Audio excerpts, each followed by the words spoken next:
दिलवा डोवेला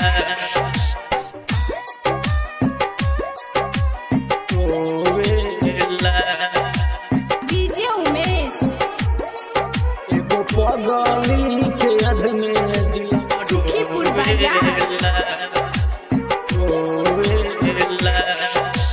दिनवा कटे नहीं मनवा लगे न कहीं मिलल बाजे दर्द कैसे हम सही रतिया में न अखिया सोवेला एगो पगली के याद में दिलवा डोवेला एगो पगली के याद में दिलवा डोवेला दिनवा कटे नहीं मनवा लगे न कहीं मिलल बाजे दर्द कैसे हम सही रतिया में न अखिया सोवेला एगो पगली के याद में दिलवा डोवेला।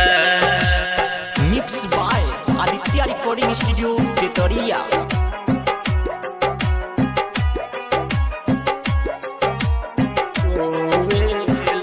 डीजे उमेश एगो पगली के याद में दिलवा सुखीपुर बाजार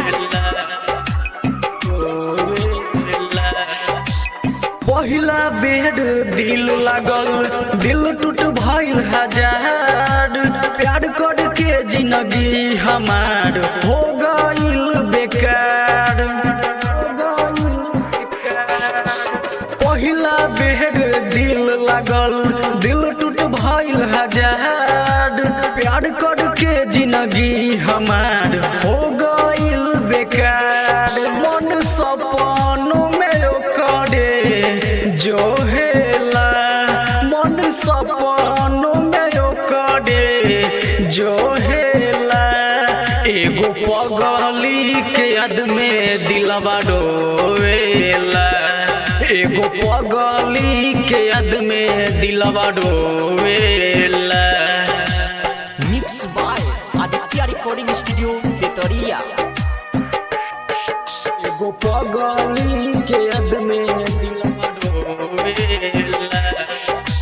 किशन कन्हैया अभिषेक के जिंदगी भइल बर्बाद तू भूल गइलू हमरा के हम अभियो ले करी तोरा याद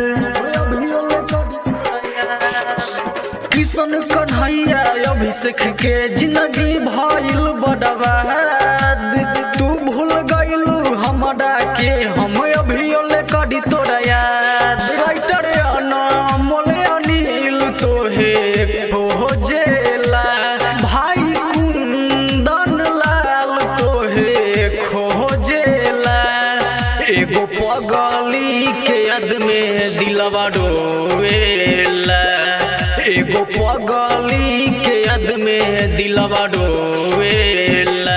आदित्य रिकॉर्डिंग स्टूडियो तेतरिया।